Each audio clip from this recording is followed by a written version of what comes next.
Welcome back. एक बार मैं आप सभी का स्वागत करता हूं इस इंटर्नशिप ट्रेनिंग प्रोग्राम में।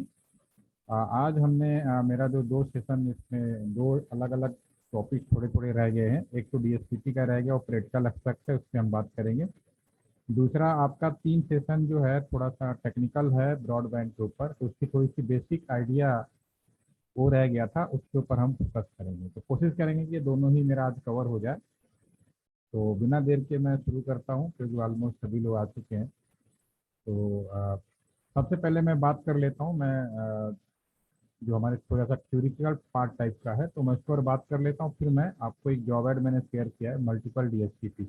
एक ही राउटर के अंदर, एक ही नेटवर्क के अंदर अगर मैं छोटे छोटे वीलैन बना दिया है, तो उन सभी को, जो भी कस्टमर या जो भी यूजर इस पर्टिकुलर वीलैन का होगा, अगर उससे वो जुड़ता है तो उनको वही आईपी मिले। जैसे कि लास्ट वीलेन सेशन में हमने डिस्कशन किया था कि अपने कैंपस के अंदर मैं अलग अलग डिपार्टमेंट बना सकता हूँ, और हर डिपार्टमेंट का जो आईपी हम खुद अपने लेवल पे ही डिसाइड कर देते हैं। अकाउंट डिपार्टमेंट हुआ, सेल्स डिपार्टमेंट हुआ, एचआर डिपार्टमेंट हुआ। अकाउंट वाला कस्टमर है तो उसको अकाउंट का ही आईपी मिलना चाहिए, सेल्स वाले को सेल्स का ही मिलना चाहिए। दिस इज द वीलैन, अपने लैन के अंदर अपने द्वारा लैन बनाया हुआ। नेक्स्ट इज दैट कि आपका जो आपका मल्टीपल डीएसपी से बोले, मल्टीपल डीएसपी में ये हम देखेंगे प्रैक्टिकल। तो पहले मैं ऐसा करता हूँ कि पहले जो ब्रॉडबैंड का जो पोर्शन है, जो मेरे लास्ट सेशन में कुछ रह गया था, उसको मैं रिपीट करता हूँ। और इसको एक आपको एक अच्छा सा आइडिया भी मिलेगा कि रियल में हमारा जो ट्रांसफॉर्मेशन हुआ है, पहले टेलीकम्युनिकेशन सिस्टम था, धीरे धीरे हम लोग उसको इंटरनेट पे कैसे ले आए।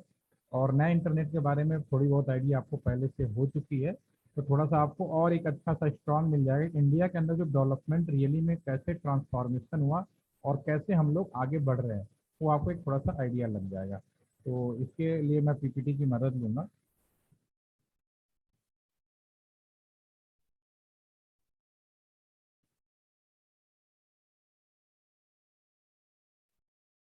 क्या इस पे मैं आपके सामने ये बात कर रहा हूँ। पहले इसको हम ये कह सकते हैं कि हम, अगर मैं फील्ड में काम कर रहा हूँ, तो मेरे सामने एक क्वेश्चन हो सकता है कि इंटरनेट देने के लिए क्या क्या तरीके हैं। ठीक है, तो टाइप्स ऑफ इंटरनेट अगर हम रियली अपने नेटवर्क पॉइंट ऑफ व्यू से अगर बात करें, तो मेरे पास क्या क्या पॉसिबिलिटीज हैं। किस नेटवर्क के द्वारा हम लोग इंटरनेट, जब हमने शुरू किया था बेसिकली, कहा जाए तो पब्लिक के लिए जो इंटरनेट की जो पहली व्यवस्था की गई थी, सन 2001 में की गई थी। उसके बाद 2005 में इसका पूरा ट्रांसफॉर्मेशन हो गया ब्रॉडबैंड के रूप में। तो उसके पहले भी आपका इंटरनेट आ गए थे, लेकिन वो इंटरनेट लिमिटेड थे, कहीं आईएसडीएन के नाम से कुछ कहीं हम कर रहे थे। बट वो बात नहीं थी एक आम पब्लिक घर में टेलीफोन लगाओ तुरंत इंटरनेट ले लें, वो वाली बात नहीं थी।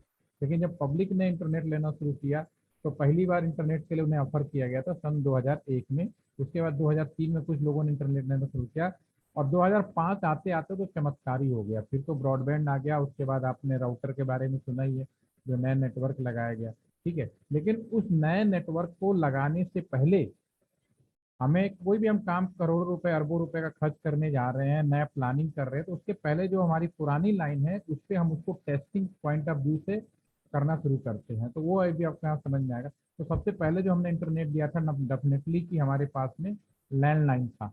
ठीक है, तो लैंडलाइन में अगर हम बात करें, आज भी बात करते हैं, लैंडलाइन का मतलब आज के ज़माने में आप फाइबर समझिए। तो अगर हम आज भी बात करें प्योर वायर, कहीं भी वायरलेस का कोई व्यवस्था नहीं, तो आपको इस केस में आपका कहीं भी आपका कंप्लीट वायर मिलेगा, घर के कंप्यूटर से लेके बाकी इंटरनेट की दुनिया में। उसके बाद एक टेक्नोलॉजी आई, जब सबसे पहले वायरलेस करने का, कि कस्टमर के घर तक अगर हमें इंटरनेट देना है, ठीक है, तो हम कॉपर वायर नहीं बिछा सकते। तो पहली बार भारत सरकार ने, या जो भी कई उस समय के जो भी पॉलिसी मेकर थे, उन्होंने कहा घर तक वायरलेस कर देते हैं। ठीक है ना, ताकि आम, तो उसके लिए उन्होंने एक सीडीएमए टेक्नोलॉजी लाई। सीडीएमए टेक्नोलॉजी की खासियत ये थी कि आपके टावर से नियर बाई कस्टमर को जोड़ा जा सकता था, जैसे कि मोबाइल में जोड़ा गया है। अभी भी आप पढ़ते भी होंगे, जानते भी होंगे। लेकिन जब ये फील्ड में लाया गया, तो सीडीएमए का एक नाम और रखा गया था उस टाइम पे, उसको मैं यहाँ पे लिखा, उसका एक और नाम था विलफोन, वायरलेस इन लोकल लूप। इसको शॉर्ट में हम लोग WLL फोन भी कहते थे उस टाइम पे, थोड़ा सा याद होगा। ये मैं बात कर रहा हूँ जब 2G स्कैम नहीं हुआ था, तब की मैं बात कर रहा हूँ, 2003 के आसपास की बात है। ठीक है, जब 2G स्कैम नाम की कोई चीज़ नहीं थी। और कोशिश ये की गई थी कि जिनके घर में कॉपर वायर, क्योंकि कॉपर वायर बिछा के सारे लैंडलाइन दिए जा रहे थे, ठीक है, तो लोगों ने कहा हर घरों में कॉपर वायर नहीं बिछा सकते, तो लोकल लेवल पे हम कैसे कनेक्ट होंगे, तो उन्होंने एक टावर लगाया। टावर से कस्टमर को जोड़ने की कोशिश की और सीडीएमए टेक्नोलॉजी का यूज किया गया। सीडीएमए टेक्नोलॉजी में इसका नाम दिया गया twill phone wireless in local loop, हम लोग कॉमनली WL के नाम से जानते थे। इस फोन की खासियत ये थी कि इसका जो नंबर था, जो लैंडलाइन वाला कॉन्सेप्ट था, जो मैंने ऑलरेडी आईपी एड्रेस पढ़ाने से पहले किया था, तो इसके घर में ये जो फोन लगाए गए थे, जिसको कई अलग अलग कभी ये भी कहते थे वाकी टाकी या वो भी, तो इसके जो नंबर थे बिल्कुल लैंडलाइन जैसे ही दिए गए। लैंडलाइन मतलब कि 29, जैसे कि आपके घर का उस समय अगर कभी भी फोन लगाएंगे तो शहर का कोड होता है, फिर नंबर दिया जाता है, तो इसका नंबर बिल्कुल ऐसे था। दूसरा, ये सिम बेस नहीं था, जो हैंडसेट था, हैंडसेट के अंदर ही हम कॉन्फ़िगरेशन कर देते थे और शहर के अंदर कहीं भी आप रख सकते थे, ठीक है। तो ये सीडीएमए फोन था, यानी इसमें सिम नहीं लगाना पड़ता था, इसका नंबर लैंडलाइन के नंबर के समान था, यानी ये जिस सिर्फ लैंडलाइन का वायर ना बिछाना पड़े, उसकी जगह पे वायरलेस कनेक्टिविटी कर दी गई थी, ठीक है। जैसे इसमें कोई नंबर दे दिया, जैसे एक मैं लिख देता हूँ, अपना ही नंबर ले लेता हूँ, कि मेरा नंबर इसमें भी हो सकता है, जो लैंडलाइन पे था सीडीएमए फोन में भी हो सकता है। इस तरह से +9 और कंप्लीट लिख रहा हूँ,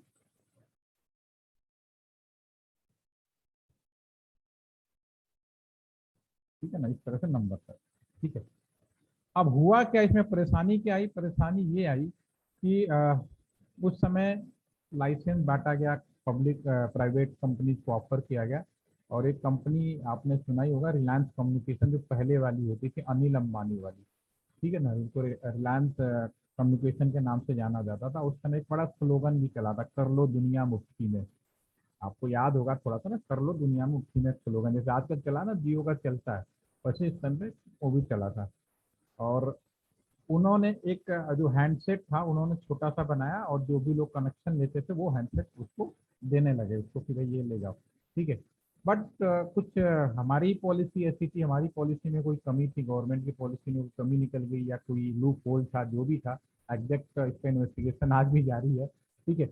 उसका थोड़ा सा उन्होंने एडवांटेज उठाया, उस फोन को, जैसे कोई गाजियाबाद का कस्टमर है, गाजियाबाद का कस्टमर या नोएडा का 120 है, इस फोन को उन्होंने रोमिंग कर दी। रोमिंग का मतलब ये फोन जो था वो आपका यहाँ से लेकर बनारस में जाके बैठ गया ये, ठीक है, आपका छत्तीसगढ़ में जाके बैठ गया। अब कोई नंबर जब मिलाएगा, तो लॉजिक सी बात है, उस समय लैंडलाइन कॉन्सेप्ट पे सारे नंबर बांटे जा रहे थे, जो ऑलरेडी वर्ल्ड में स्टैंडर्डाइजेशन था। तो एज पर लॉजिकली ये वाला कस्टमर गाजियाबाद या नोएडा होना चाहिए था, लेकिन क्योंकि रोमिंग दे दी, तो फिर यहाँ पे वो वहाँ पे चला गया, छत्तीसगढ़ में बैठकर बिलासपुर में बात कर रहा है, रायपुर में बात कर रहा है, भोपाल MP में जाकर अलग अलग एरिया में। तो ये एक रोमिंग, जहाँ भी कहीं लूप होल था, इसमें रोमिंग दे दी। और उसमें हैंडसेट भी आपको याद होगा, अगर थोड़ा सा भी आप लोगों ने जरा सा पीछे पहली बार जब शुरू हुए थे, बड़े जैसे आज ना तूफान मचाया गया, उसी तरह से समय भी तूफान मचाया गया। तो ये पूरे उसमें एक बात जब निकल के आई कि भैया, जब कस्टमर पॉलिसी कहती है कि 120 वाला कस्टमर एक लैंडलाइन का कस्टमर, और लैंडलाइन का रिप्लेसमेंट हम सीडीएम में दे रहे हैं, ये गाजियाबाद में होना चाहिए, तो विदाउट परमिशन या विदाउट जो भी है कारण रहा हो, ऐसे ऐसे कैसे कस्टमर को रोमिंग दे दी गई, ठीक है ना। तो ये 2G स्कैम के नाम से इसमें आपने सुना होगा। तो इसका टेक्निकल पोर्शन जो मैंने आपका छोटा सा हिस्सा रखा है, टेक्निकली इस चीज़ का कैसे उन्होंने मिसयूज हो गया, या जो भी तरीके से यूज होगा, तो इसका बहुत बड़ा 2G स्कैम के रूप में आपके सामने आया। और इसकी कहानी आपको भी आपको मालूम है, बड़े बड़े लोग लपेटे में आए इसके। खैर, ये तो रहा टेक्निकल और जो भी पॉलिसी से रिलेटेड चीज़ें थी, लेकिन कस्टमर को परेशान ना किया जाए, ठीक है ना। तो इस फोन का जब 3G तुरंत, इसीलिए 2G से 3G का सफर बहुत फास्ट रहा। 2G आप देखिए शुरू कब हुआ था, शुरू पब्लिक को देने के लिए देखा जाए तो 2G की पहली शुरुआत 2002-3 में शुरू हुई। इसके पहले तो जो मतलब जिनके पास पैसे होते थे, कुछ उषा फोन हो गया, कुछ उस समय एक दो चार कंपनियां होती थी वो चलाती थी, वो भी लिमिटेड लेवल पे, जो रोमिंग वोमिंग का सुविधाएं नहीं थी। लेकिन वास्तव में जो पब्लिक को दिया गया 2002-3 से शुरू किया गया, ठीक है, उसमें रोमिंग भी देने की सुविधाएं कर दी गई थी, ठीक है। तो लेकिन ये जब आया, तो इसको 3G में जब WCDM में टेक्नोलॉजी है, WCDM में, तब जाके हल हुआ। तो और इसका ये जो नंबर था, ये पूरा का पूरा जो नंबर है, सबका रिप्लेस कर दिया गया, जितने भी मोबाइल थे नए कोडिंग व्यवस्था में पूरे 10 डिजिट का, जो आप लोग मोबाइल नंबर के रूप में जानते हैं। पब्लिक को पता नहीं चला, पब्लिक को ये बोला गया कि आपका नंबर अब मोबाइल का डिजिट होगा और ये आपको सिम की तरह यूज करते, बेसिकली वो CDMA टेक्नोलॉजी WCDMA में कन्वर्ट हो गया। ये तो बात थी कि एक टेक्नोलॉजी आई थी WCDMA जस्ट रिप्लेसमेंट। तो इसमें क्या था, सिंपली आप मोबाइल फोन से नियर बाई टावर और टावर के आगे की कनेक्शन सारे जो लैंडलाइन के थे बिल्कुल सेम टू सेम। इसके लिए कोई अलग से स्विच भी नहीं लगाया गया, अलग से कोई डीटैक्स भी नहीं लगाया गया, सब कुछ उसी लाइन का यूज कर दिया गया। लेकिन उसी समय पैलर में एक और टेक्नोलॉजी आई, GSM टेक्नोलॉजी, ठीक है ना, 2G की, वो हमने यूज किया। उसमें हमने स्विच भी नए लगाए, हमने वो भी आपका जो उसका लोकल स्विच और MNC जो अलग अलग नाम से, वो भी हमने नए लगाए। फाइनली डीटैक्स से उसको कनेक्ट किया गया था, ठीक है। तो उसमें भी कस्टमर आपका, और ये शुरू से ही 10 डिजिट का, इसमें रोमिंग की प्रोविजन करी गई थी। तो इन दोनों टेक्नोलॉजी को मिला के 3G नाम की सेवा शुरू करी BSNL को, वो भी गवर्नमेंट ने सारी चीज़ों को ध्यान में रखते हुए, और WCDMA यानी जिसे 3G टेक्नोलॉजी बोलते हैं वो स्टार्ट कर दी। फिर 4G सन 2016 में 3.95G निकल के आया, वो आप सुनते ही हैं, वो भी हम बात कर लेते हैं उसके बारे में भी, ठीक है। तो यहाँ से टावर तक तो हो गए आप वायरलेस, और उसके बाद की सारी कनेक्टिविटी वायर्ड कर गई। पार्शली वायर्ड मैंने इसलिए लिखा कि कई जगह ऐसा होता है कि एक शहर से, या जैसे जम्मू कश्मीर की अगर बात कर लें, तो वहाँ पे हो सकता है एक हिल से दूसरे हिल के बीच में ऑप्टिकल फाइबर डालने में कठिनाई होती है। तो ऐसे केस में जब दूरी कम होती है तो, और ऑप्टिकल फाइबर डालने में अगर कठिनाई महसूस हो रही है, कभी आप पहाड़ी एरिया में घूमने जाए तो आप देखेंगे कि फाइबर कई जगह ऊपर ही आपको मिलेगा, लेकिन बहुत जगह ऐसा होता है आपके पठार साइड में तो उतनी प्रॉब्लम नहीं है, लैंड स्लाइड नहीं होती, लेकिन जो हमारे हिमालय के एरिया है वहाँ लैंड स्लाइड आए दिन होती रहती है। तो इन सब चीज़ों से बचने के लिए टावर लगा देते हैं वायरलेस, ताकि फाइबर से बच जाए। तो इसीलिए कहीं के, लेकिन ओवरऑल देखा जाए तो कोशिश यही होती है कि सबको वायर्ड किया जाए।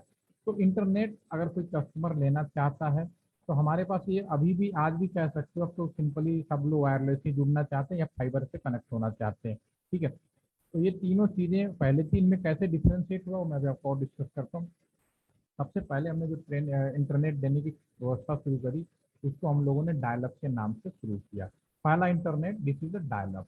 डायलअप इंटरनेट, हमारी जो लाइन, टेलीफोन लाइन बिकी थी, अभी हम बात करेंगे इस पर, थोड़ा सा बना भी रखा मैंने डायग्राम, ठीक है। उस पर इंटरनेट, उसी लाइन पे इंटरनेट कैसे दिया जाए। जब इस पर सफलता मिल गई तो ये इंसान की तो फितरत ही होती है, हमारी फितरत हो या आप सभी की फितरत होती है कि हमारे पास पहले हम पैदल चलते थे, उसके बाद हमारे पास बैलगाड़ी आ गई, बैलगाड़ी आ गई तो हमने साइकिल मांगना शुरू कर दिया, साइकिल आई तो हमने मोटरसाइकिल मांगा, बाइक मांगा। तो हमारा उद्देश्य वही है, जाना एक लोकेशन से दूसरे लोकेशन, लेकिन उसकी एफिशिएंसी, उसकी क्षमता अपने रिक्वायरमेंट के हिसाब हम लोग बढ़ाते रहे, ठीक है। तो उसी तरह से डायलअप जब आ गया तो कहा, इसकी स्पीड जब हमने शुरू की थी तो ओनली 56 kbps थी, आइडियली 64, बट जो ऑन पेपर मिला, मैं प्रॉपर लिख देता हूँ आपको। इसकी जो इंटरनेट थी हमारी, जो ओनली 56 kbps, ठीक है। अब इतना स्लो इंटरनेट में उस समय उतने ज़्यादा रिक्वायरमेंट थी, थोड़ा बहुत हम इंटरनेट कर लेते थे। 2003 से बात कर रहा हूँ, 2003 2-3 से पब्लिक के लिए जब देने की बात हुई तब से मैं इसको एक्सप्लेन कर रहा हूँ। तो 56 kbps, तो नॉर्मली लोग घर में कंप्यूटर लगाते थे और उसी पे इंटरनेट करना शुरू कर देते थे, लेकिन कहते थे बड़ा स्लो आ रहा है, चल नहीं रहा। तो अगली रिक्वायरमेंट थी कि इससे ऊपर वाली जो इंटरनेट दिया जाए। तो जो नेक्स्ट रिक्वायरमेंट थी, इसमें एक नई लाइन आई, ISDN लाइन। ISDN लाइन खासियत थी कि जिनके पास पैसे थे उन्होंने तो 2 Mbps तक का इंटरनेट ले लिया,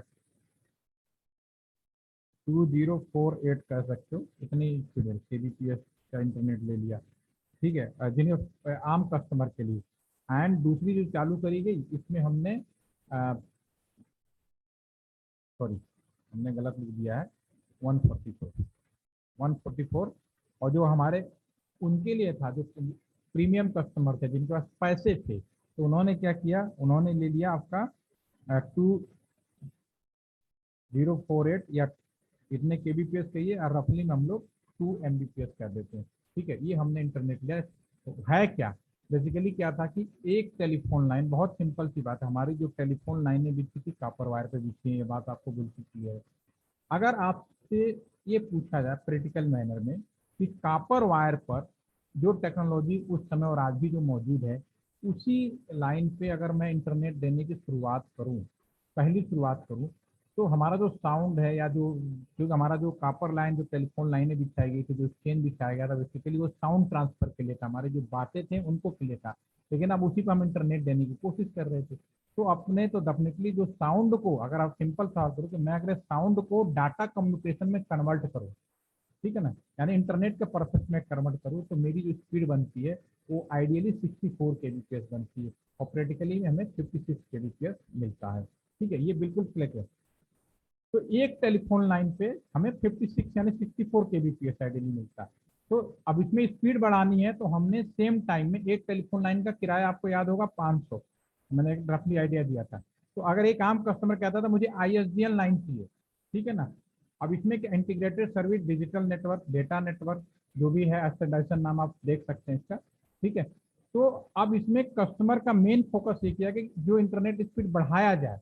तो हमने क्या किया कि भाई ऐसा करते हैं, हमारे पास वही टेलीफोन लाइन है, तो हमने दो टेलीफोन लाइन को इंटीग्रेट कर दिया, दो टेलीफोन लाइन को और 31 टेलीफोन लाइन को। पहले वाले केस में क्या था, केवल एक ही कस्टमर के घर में गया और एक कस्टमर ने इंटरनेट लगाया, उसको मिला 64, आइडियली अनक्रिटिकली 56 Kbps।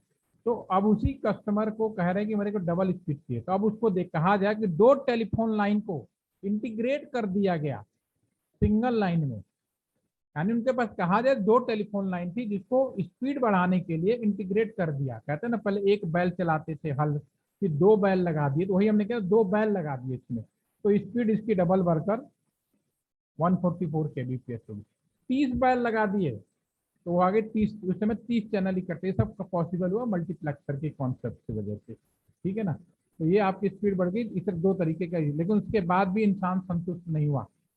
सन 2005 में Sam Pitroda ji, father of telecom of India, नाम अवश्य आपने सुना होगा, उनके दिशा निर्देशन में, उनके सलाह पर तत्कालीन प्रधानमंत्री हमारे जो मनमोहन सिंह जी थे, उन्होंने कहा सर आसान कम पैसे में आप इंटरनेट देना चाहते हो तो इस पर एक नई टेक्नोलॉजी का इस्तेमाल करो, जिसका नाम उन्होंने बताया DSL, डिजिटल सब्सक्राइबर लाइन, जिसे डिजिटल सब्सक्राइबर लाइन DSL, ठीक है। ये एक नई तरह की सेवा, उसी कॉपर वायर पे एक नई व्यवस्था करी गई, नए तरह के मल्टीप्लेक्सर यूज किए गए, ठीक है। लाइन हमारी वही थी, तो इसमें जो इंटरनेट की जो शुरुआती स्पीड आई वो आई आपका 256 Kbps, और 256 उस समय जो हमारी ट्राई थी, जो नेशनल NTP बोलते हैं, नेशनल टेलीकॉम पॉलिसी जो लोग बनाते थे, तो उन्होंने कहा कि अगर आपकी स्पीड 200 Kbps से ज़्यादा है तो उसका नाम ब्रॉडबैंड कहा जाएगा, the first broadband service on BSNL। Speed ज़्यादा है इसलिए हमने ब्रॉडबैंड कर दिया, और पहली बार ब्रॉडबैंड सेवा आया, और 200 Kbps स्पीड से ज़्यादा है तो हम लोग easily video communication, television system, जो लाइव यानी मल्टीमीडिया कम्युनिकेशन करने में एबल हो गए, सक्षम हो गए। उसके पहले हम नहीं सक्षम हो पा रहे थे, या तो फोटो भेज लो या तो टेक्स्ट भेज लो, मतलब कंबाइंड रूप से हम उसको नहीं कर पा रहे थे।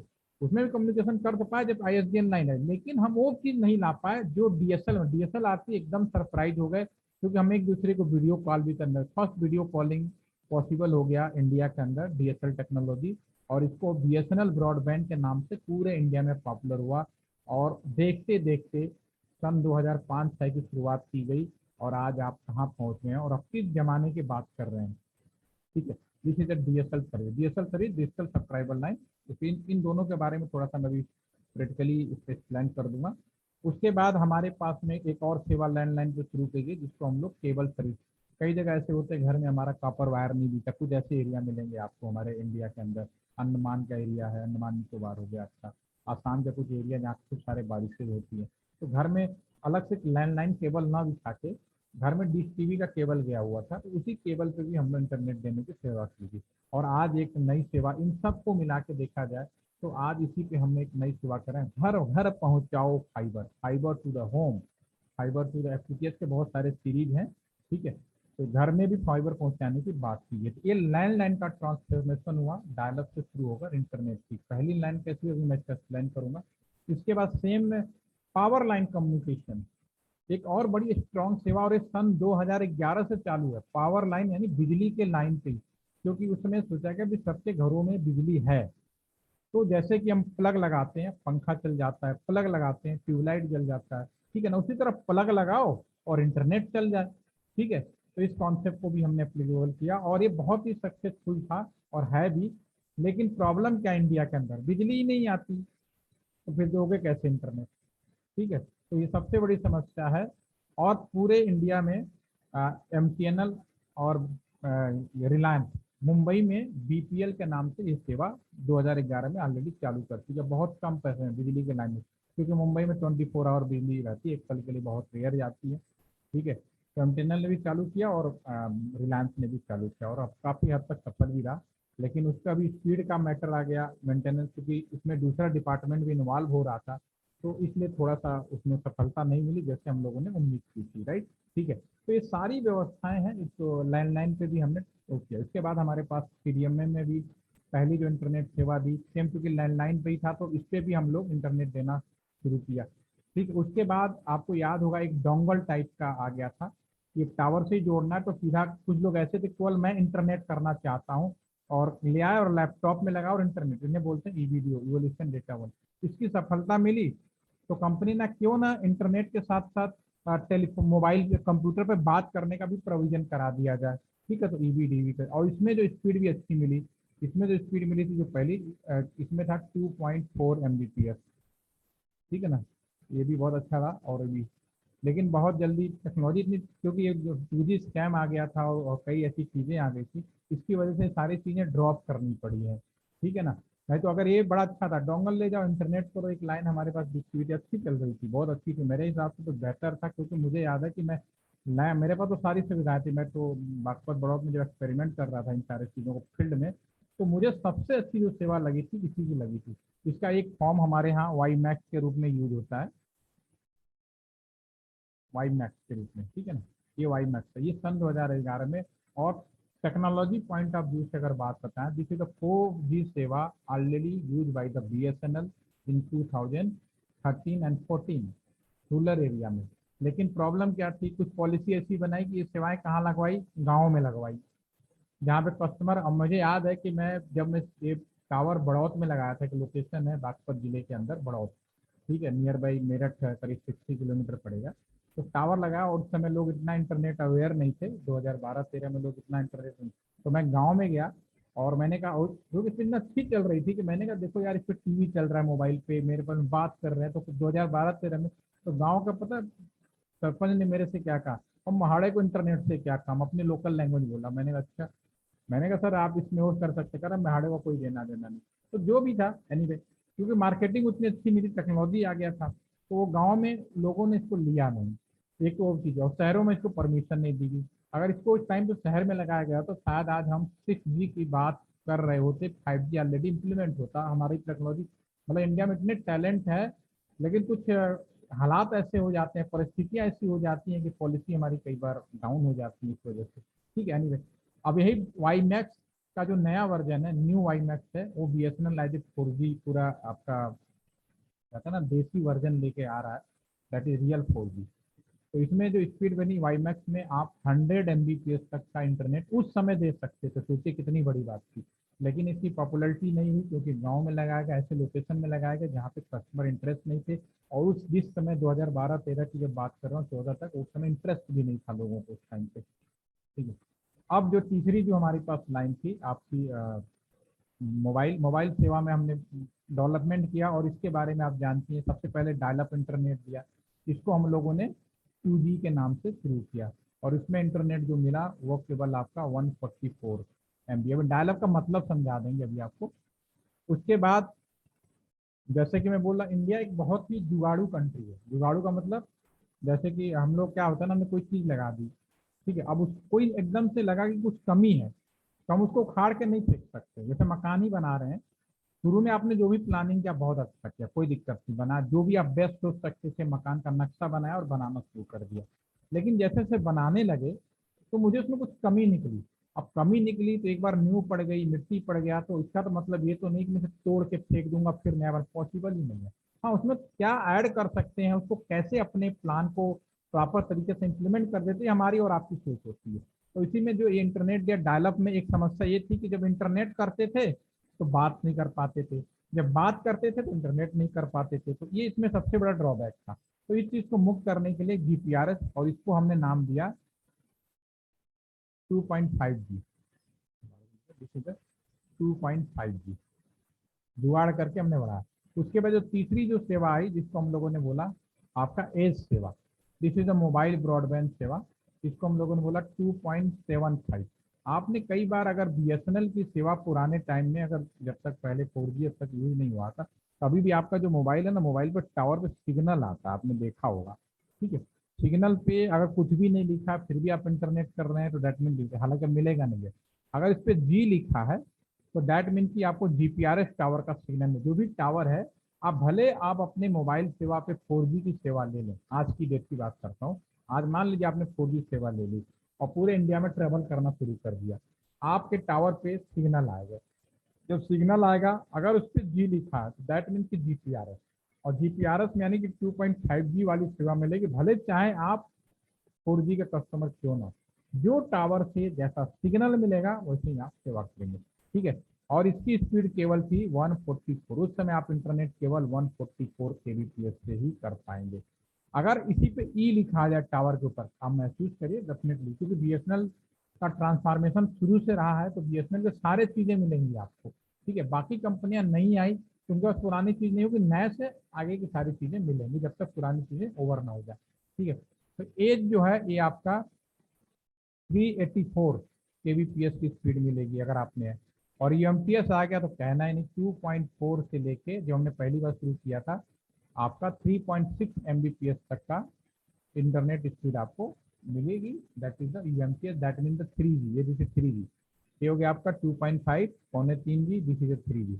अब उसके बाद जल्दी रियलाइज हुआ कि भाई कस्टमर एकदम 4G आ गया, या जो हमारे रिलायंस के थे, एयरटेल के थे, इनके साथ भी यही चल रहा था। रिलायंस तो एकदम से आया, बाद में आया, तो उसके पहले इन्होंने भी उसको टक्कर देने के लिए पुरानी अरबों रुपए की चीज उखाड़ नहीं सकता, तो उन्होंने क्या किया, इसी में एक और चीज ऐड करी, जुगाड़ किया, और HSGPA नाम, एच का सिग्नल आ रहा है, HSGPA क्या एच प्लस, ठीक है। इसमें जो स्पीड है इसको 3.5G बोलते हैं। This is a 2G 2.5G, this is आपका 3G, sorry 2.3G, 2.75, this 3G, this 3.5G। इसके बाद एक नई सेवा शुरू करी, LTE लॉन्ग टर्म। ये जो हमारी सेवा रिलायंस ने पहली शुरू की, इसको हम बोलते हैं 3.75G। ये 4G नहीं है जो हम लोग भ्रम में जीते हैं, ठीक है, लेकिन उसकी मार्केटिंग इतनी अग्रेसिव थी कि आदमी को 4G बोल दिया और दिमाग में 4G सेट हो गया कि दैट इज द 4G। अभी जो बीएसएनएल ला रहा है LTE प्लस ला रहा है, ठीक है। LTE प्लस का मतलब है कि ये आपका जो सेवा होगी वो जो वाईमैक्स प्लस LTE प्लस, ये हमारी बीएसएनएल की सेवा जो इस सेवा से कई गुना बेहतर होगी, ठीक है। तो अगर आज भी अगर किसी वजह से डिले हो रहा है तो पता नहीं क्यों हो रहा है, लेकिन अगर वो लॉन्च हो जाएगा तो इन सेवाओं से कई गुना बेहतर स्पीड हो जाएगा। तो लोकल लेवल पे हम स्पीड कैसे बढ़ा रहे हैं वो हमारे सामने एक एक्सप्लेनेशन किया। जनरेशन के बारे में भी मैंने आपको बता दिया। अगेन रिपीट कर देता हूँ, 2G से हमने शुरू किया था, उसके बाद 2.5, 2.75 की नई टेक्नोलॉजी लाए, यूएमटीएस, WCDM में कह सकते इसको। लेकिन अब ये टावर लगा दी तो एकदम से उखाड़ के फेंक नहीं सकते इसको, फिर हमने 3.5G कर दिया, ठीक है। और रिलायंस एक नई टेक्नोलॉजी लाया। अब जितने भी कंपनी हैं वो इसको उखाड़ के फेंक नहीं सकते अपनी, तो उसने क्या, नई टेक्नोलॉजी ऑफ बीएसएनएल, ये रिलायंस क्या करेगा, इसी को 5G में कन्वर्ट कर रहा है जल्दी जल्दी। ये भी बड़ी चैलेंज की बात है, उनका कोई नई टेक्नोलॉजी नहीं लगने वाली, इसी को वो कन्वर्ट कर रहा है, क्योंकि उसने ऑलरेडी पहले सोच रखा था। अब इसको एज ए 3.75 है, अब ये 4.6G के आसपास ये देगा, ये तो इसको 5G नाम देगा वो।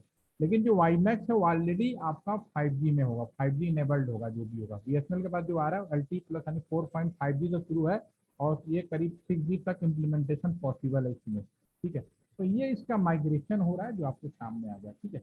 अब हम बात करेंगे थोड़ा सा आपका कैसे टेक्निकली कैसे कन्वर्ट किया इन चीज़ों को, हमें बात करते हैं ताकि आपको डायल अप कनेक्शन और उसके कनेक्शन में डिफरेंस मिल जाए। तो अभी तक मैंने जो डिस्कस किया कि कैसे हमने इंटरनेट का ट्रांसफॉर्मेशन करने की कोशिश की, लैंडलाइन में हमने इंटरनेट की स्पीड बढ़ाने के लिए 1 बाई 1 कैसे लेवल आगे बढ़े, ठीक है। तो जो पहला इंटरनेट दिया और उससे एकदम से नए वाले में कैसे कन्वर्जन हुआ, यहाँ मैं एक्सप्लेन करता हूँ। डायल अप कनेक्शन का मतलब पहले आप समझेंगे क्या है। डायल अप, ये हमारी फ़ोन थी, घर में एलजीयू में लगा होता था आपका, फिर उसके एक्सचेंज के अंदर डिफरेंट एरिया में जाते हुए एमडीएफ में जाता था, ये आपको ऑलरेडी मैं एक्सप्लेन कर चुका हूँ। और एमडीएफ में बेसिकली क्या होता है, जो हम टैग ब्लॉक दिखा रहे थे उसमें दो इंड होते थे। एक तरफ से जहाँ कस्टमर का वायर आया उसको हम लोगों ने लाइन साइड बोल दिया, दूसरा स्विच रूम से वायर आता था उन्हें हम लोग स्विच साइड बोल देते थे।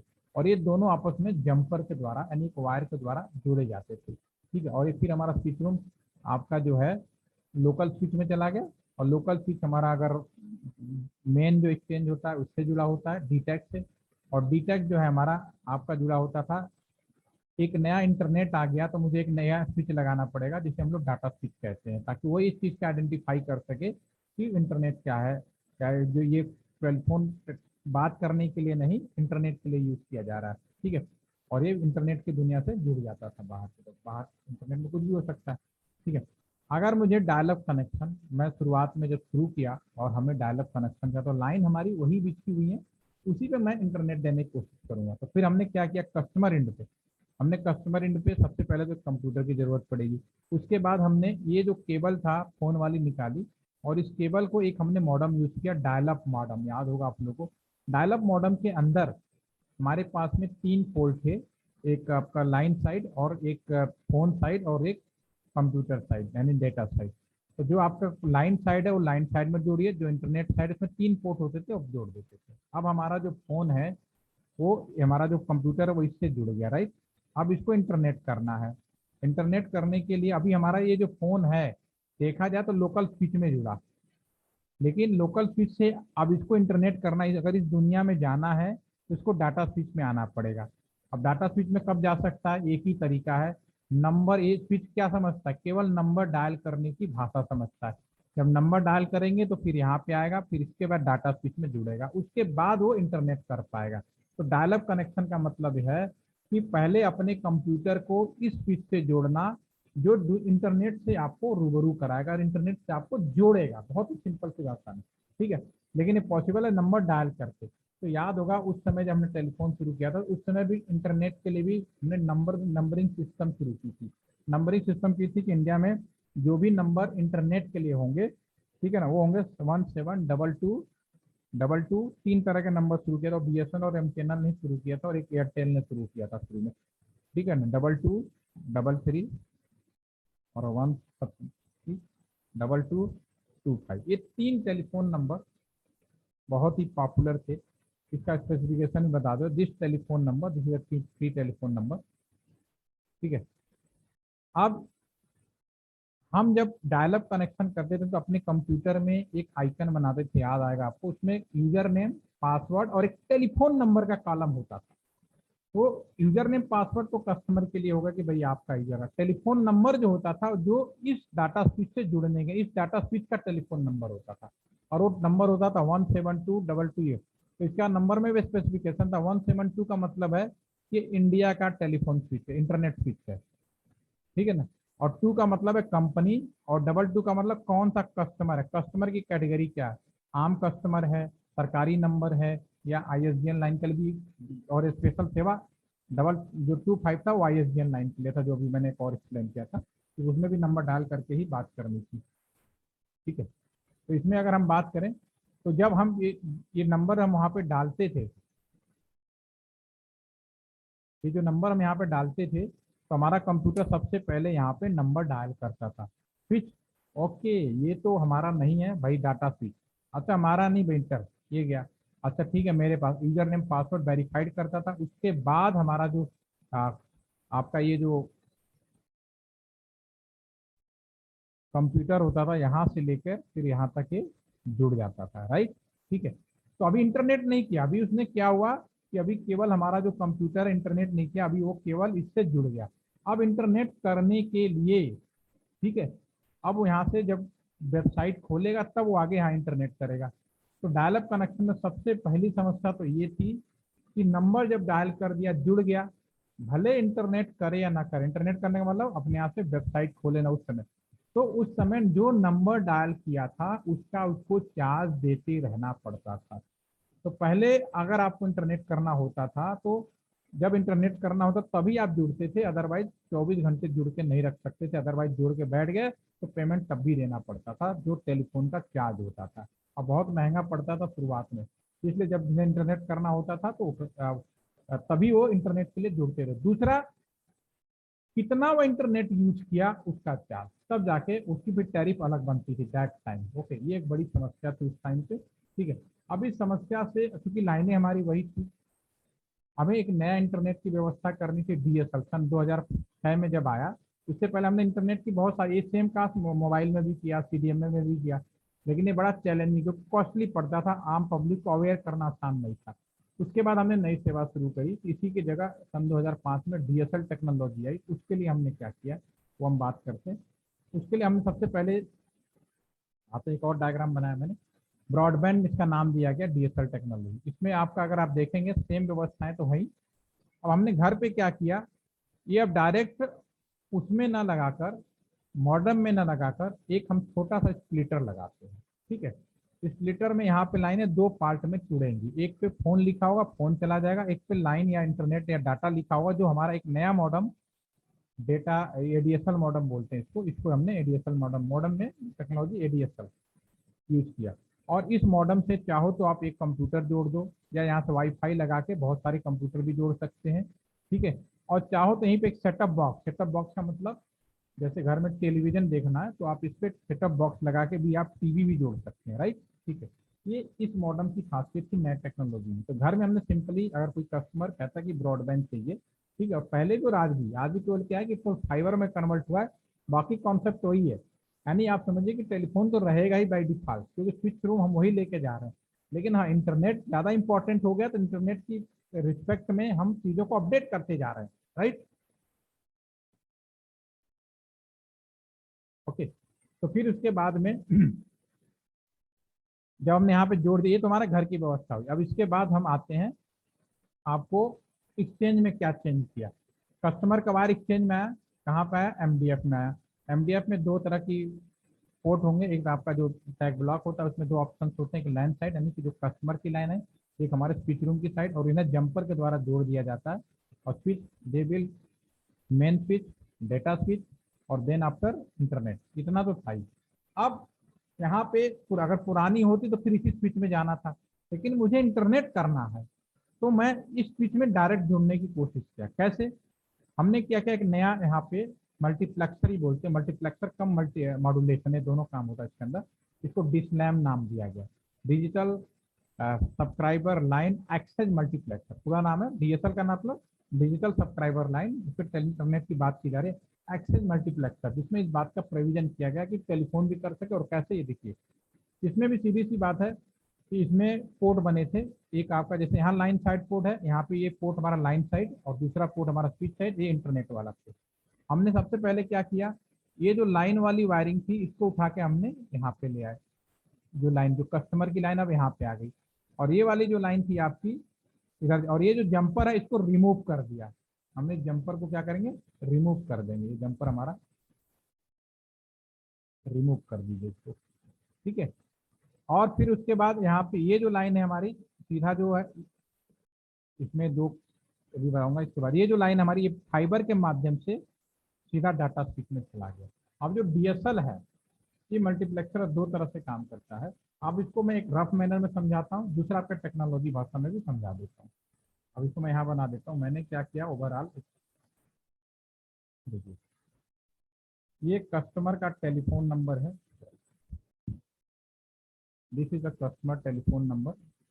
ये हमारा कंप्यूटर है, ठीक है, इसको हमने मॉडम में जोड़ा, और मॉडम से हमने यहाँ पे एक स्प्लिटर लगाया। ये हमारा स्प्लिटर है, ये छोटा सा बॉक्स लगा हुआ है, और टेलीफोन भी हमारा स्प्लिटर में जुड़ गया, राइट। स्प्लिटर से एक्सचेंज की तरफ गए, एक्सचेंज में अब हमारे पास है एमडीएफ था। एमडीएफ, हमने एमडीएफ में केबल ना लगा के इसका जो वायरिंग थी वो मैं यहाँ पे डीएसएल लगाया। ठीक है ना, डीएसएल, डीएसएल में जो लाइन साइड थी उसकी कर दी, और जो स्विच रूम साइड थी यानी एनी साइड बोलते हैं, वो हमारे यहाँ से लाइन यहाँ चली गई, ये हमारा टेलीफोन वाली स्विच में चली गई। और यहाँ से एक वायर निकला, और ये सीधा हमारा डेटा स्विच में चला गया, जो इंटरनेट के लिए आगे उसको जोड़ेगा, जो भी कंप्यूटर है, राइट। ठीक है, तो ये मैंने अभी पीछे बनाया, उसी चीज़ को मैंने एक साथ दोनों को कंबाइन रख दिया। इसमें अगर आप बात करेंगे तो आप इसको दो तरीके से समझिए। समझिए कि ये जो वायर है एक वाटर पाइप के समान है, पानी का एक पाइप है। ठीक है, एक वाटर पाइप आपका ये हो गया नंबर वन, ये दूसरा वाटर पाइप हो गया नंबर 2। और ये एक तरह का सॉकेट है जब इन दोनों पाइप को मिला के सिंगल आउटपुट कर रहा है।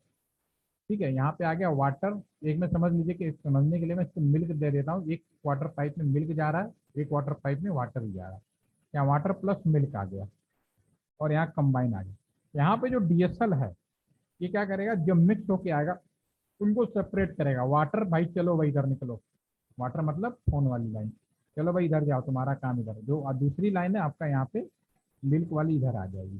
ठीक है, अब ये जो हमारा कस्टमर है, ये जो हमारा टेलीफोन लाइन है जिसकी हम बात कर रहे हैं, ये जो वाला है, अब सीधा इसी लाइन भले वही रह गई, लेकिन अब इंटरनेट के लिए ये दूसरी लाइन से आके यहाँ चला गया और टेलीफोन के लिए आपका उत्तर यहाँ से अलग चला जाएगा।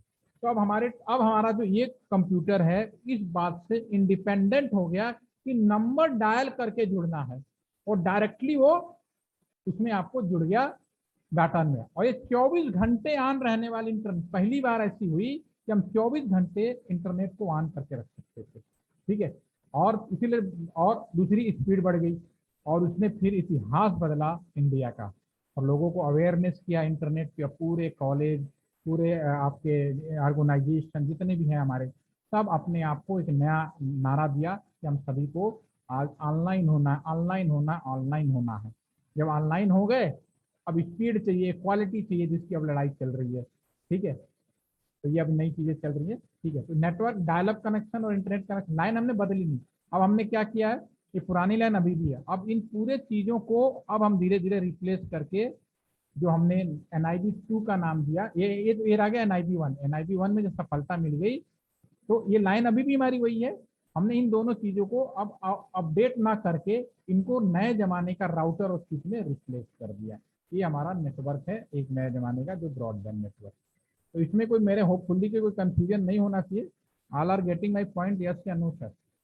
अभी इस ब्रॉडबैंड के डीपली बारे में 3 सेशन हमारे ब्रॉडबैंड फैकल्टी है जो आपके लास्ट 3 डेज लेगी और मंडे और ट्यूसडे में आपका मोबाइल नेटवर्क से संबंधित है।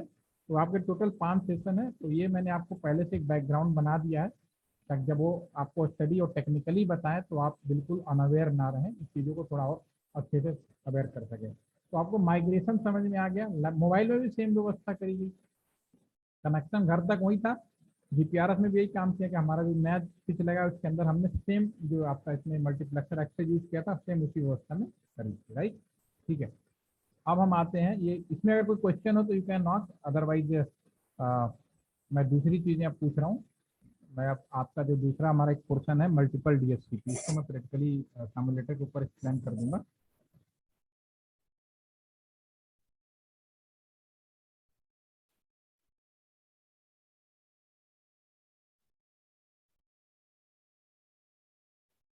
एक्सप्रेस मैं खोल ही देता हूँ ताकि आपको थोड़ा VLAN का अगर माइंड से निकल गया हो तो भी आपके माइंड में आ जाए। ये मल्टीपल DSCP है। एक कैंपस के अंदर हम VLAN बनाते हैं। VLAN में सबसे ज़्यादा एक समस्या आती है कि सभी को अगर हमने बना दिया तो सब लोग कस्टमर ऑटोमेटिक IP लेते हैं। ठीक है, तो IP ऑटोमेटिक ना लें तो उसके लिए कैसे करना है, तो वो मैं यहाँ पे एक जो जॉब एड शेयर किया है रिपीट कर देता हूँ। सबसे पहली बात, अगर आपको कैंपस के अंदर इंटरनेट चाहिए तो एटलीस्ट एक राउटर लगाना पड़ेगा। राउटर से हमें एक से ज़्यादा जितनी स्विच हैं उतने लगा सकते हैं। फिलहाल मैं यहाँ पे एक स्विच लगा रहा हूँ। इसमें से मैं 2 डिपार्टमेंट मान लेता हूँ, कुछ कंप्यूटर मैं प्री डिफाइन कर देता हूँ यहीं पे।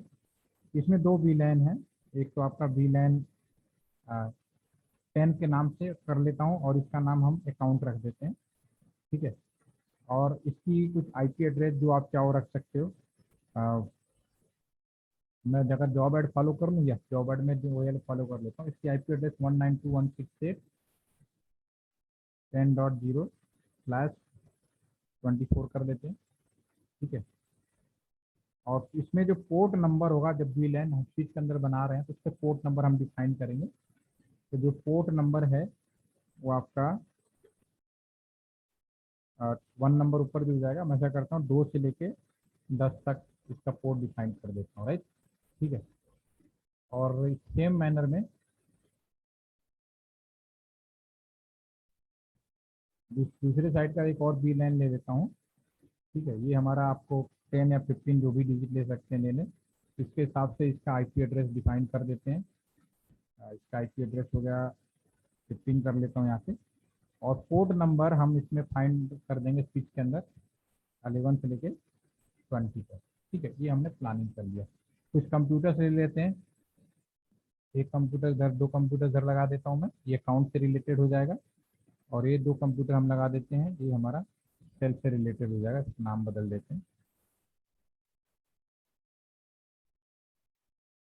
ठीक है, अब जो हमने प्लानिंग किया उसके रिस्पेक्ट में इनमें हम केबलिंग कर देते हैं। ठीक है, तो एक केबल उठाया, सबसे पहले तो पोर्ट नंबर 01 जो है मैं राउटर के मेन पोर्ट यानी मेन लाइन हो गई आपकी, ये जोड़ दिया। उसके बाद PC 0 का ये हमारा अकाउंट है, तो मैं इसको 2 से लेके 10 तक के बीच में कोई भी जोड़ सकते हैं, तो मैं 2 से 10 के बीच में कनेक्टिविटी हमने बना दिया, राइट। ठीक है, और इसके बाद यहाँ पे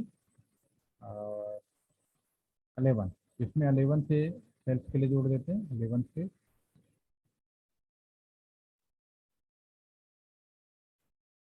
क्लिक कर देते हैं, 11 से लेके 20 तक। ठीक है, ये हमने एक VLAN बना रहा है जिसमें इस तरह की चीज़ें होंगी, इसका पोर्शन हमें और आपको समझना पड़ेगा। ठीक है, तो मैं आगे बनाऊँ, थोड़ा सा प्रैक्टिकल आगे बढ़ूँ, एक छोटा सा फ्रेमवर्क आपके माइंड में बना देता हूँ कि एक्चुअली हम लोग इसमें करते क्या है, क्या सोच के कमांड की प्लानिंग करते हैं। लेकिन कमांड बना देने से ही बात नहीं बनती, कमांड कैसे यूटिलाइज करना है ये सबसे ज़्यादा इंपॉर्टेंट है। और इससे क्या हमारा सिस्टम सोच रहा है, सिस्टम को जो मैं सोच रहा हूँ, मेरी सोच सिस्टम के अंदर कैसे फिट बैठ रही है, वो चीज़ का मैं एक फ्रेमवर्क मैं आपके सामने बनाता हूँ। तब हम इसको करेंगे तो और अच्छे से हो जाएगा 5-7 मिनट के अंदर ही। मैं मान लेता हूँ सिंपल एक जनरल चीज़ समझने के लिए कि ये आपका कॉलेज कैंपस है, ये आपका कॉलेज कैंपस है। सपोज करिए एक बड़ा सा कॉलेज कैंपस की बाउंड्री होगी, मैं यहाँ पूरा बना देता हूँ, राइट। ठीक है ना, कॉलेज कैंपस में कहीं ना कहीं ऑडिटोरियम भी होगा जहाँ पे आप फंक्शन कराते हैं। ऑडिटोरियम में आपने कुछ सीटें होंगी रिजर्व भी बना रखी होंगी, फ्रंट में मान लीजिए यहाँ कुछ सीट है, जो VIP लोग आते हैं यहाँ पे बैठते हैं, इस तरह से आपने बना दिया। ठीक है ना, ये 1 2 इस तरह कुछ रिजर्व सीटें हैं, मैं यहाँ पे लिख भी देता हूँ। ठीक है, और ये ऑडियो यहाँ पे जो आपका ऑडिटोरियम है, ये इसकी एंट्री गेट है, तो ये आपके कॉलेज की एंट्री गेट है। ठीक है ना, सब कुछ।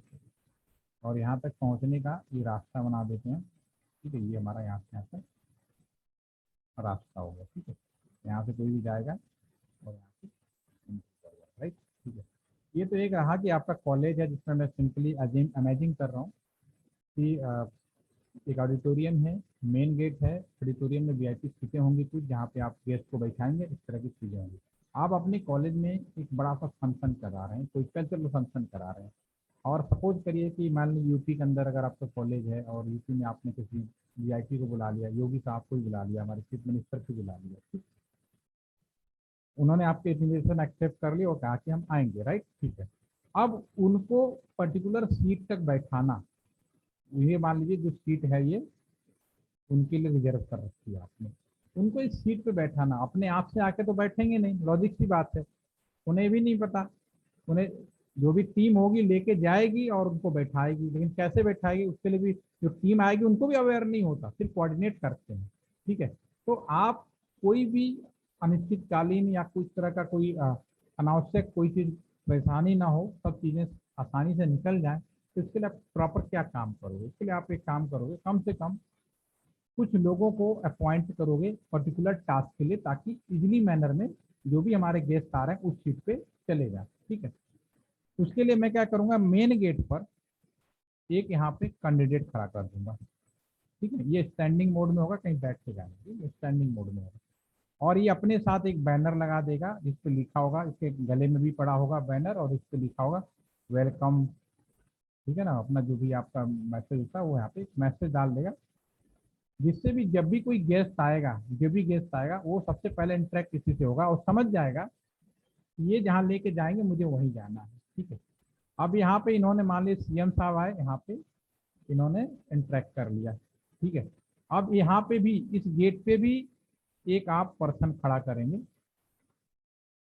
सपोज कर एक पर्सन और आपने यहाँ पे खड़ा कर दिया। ठीक है, ठीक है, ये पर्सन ये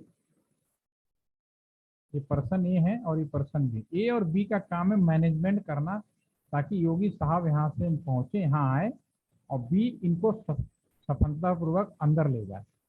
और अंदर एक पर्सन और खड़ा कर देते हैं, वो इस बात का होगा, यहाँ पे एक पर्सन और खड़ा कर दीजिए, कम से कम 3, ठीक है ना, 3 पर्सन होंगे, ए और बी और सी।